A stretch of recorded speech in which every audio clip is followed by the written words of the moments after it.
So this morning I was wrestling with my apartment window. You know that little whistle of cold air that Mm.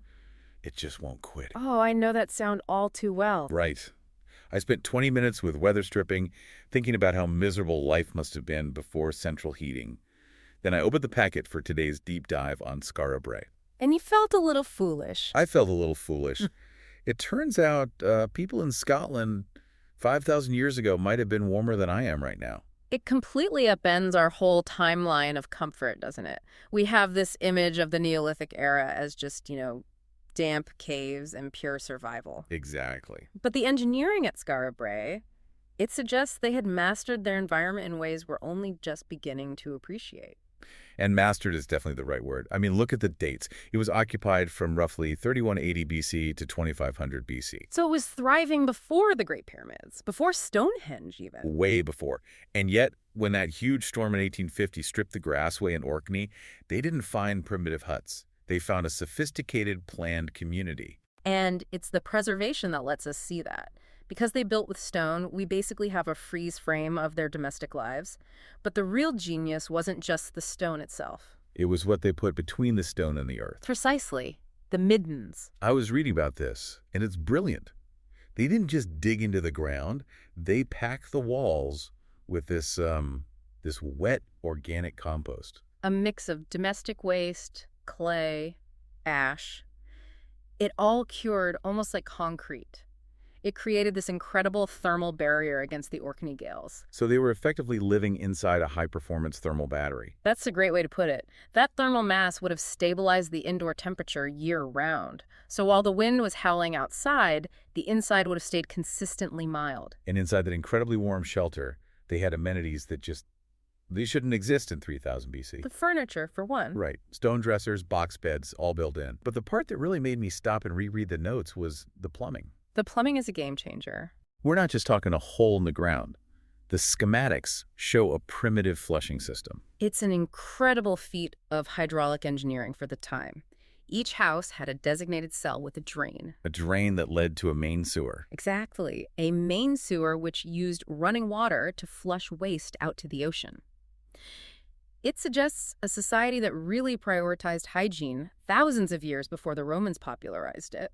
You know, speaking of sophisticated systems that optimize our lives, that actually brings us to our sponsor, Silk. A perfect transition. It really is. I mean, if Skara Brae proves anything, it's that leveraging the right tools changes everything.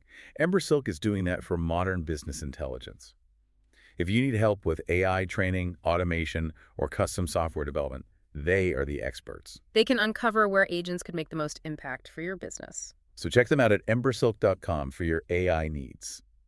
Okay, so we have the hardware of the village, the insulated walls, the plumbing. But the software of their culture, the artifacts, that's where it gets even more intriguing. Absolutely. The pottery analysis paints a picture of a society that wasn't just surviving, they were hosting. Hosting, and maybe something more. The residue in those grooved ware jars is wild. They found an alcoholic drink made from oats and barley, which sounds normal enough. Until you see the other ingredients. Hemlock and deadly nightshade. Right. That changes the context entirely. We are not talking about a casual beer. These are potent, dangerous neurotoxins. So using them without killing everyone requires some serious botanical knowledge. It implies a culture with some very high-stakes rituals, possibly involving altered states of consciousness, maybe managed by a specialist like a shaman. It adds this layer of intensity to the whole cozy cottage vibe, you know. You have the stone dresser showing off your carved stone balls or ivory pins. And then you have this heavy, maybe religious component to their gatherings. It reminds me of that little figurine they rediscovered in 2016, the Skara Brae Budo. Oh, the carved whalebone figure. Yeah, with the eyes in the mouth. It's a small thing, but it makes them feel like real people, not just historical data points. It grounds the grand engineering in humanity. And I think that's important when we talk about why the village was eventually abandoned around 2500 BC. Right. The sources seem to be moving away from the disaster movie theories. It wasn't some sudden catastrophe. No, it looks like the climate just gradually shifted. It got a bit colder, a bit wetter, and the sand dunes started encroaching. So it was an adaptation, not a failure. The environment changed, and so the people just moved on. Exactly. But look at what they left behind. That's the real takeaway for me. 5,000 years later, the walls are still standing. The drains could probably still work. It's just this massive testament to the durability of human ingenuity. We build, we solve problems, and we leave a mark that lasts. It's a story of resilience and brilliance that echoes right up to the present day. A great reminder of what we're all capable of.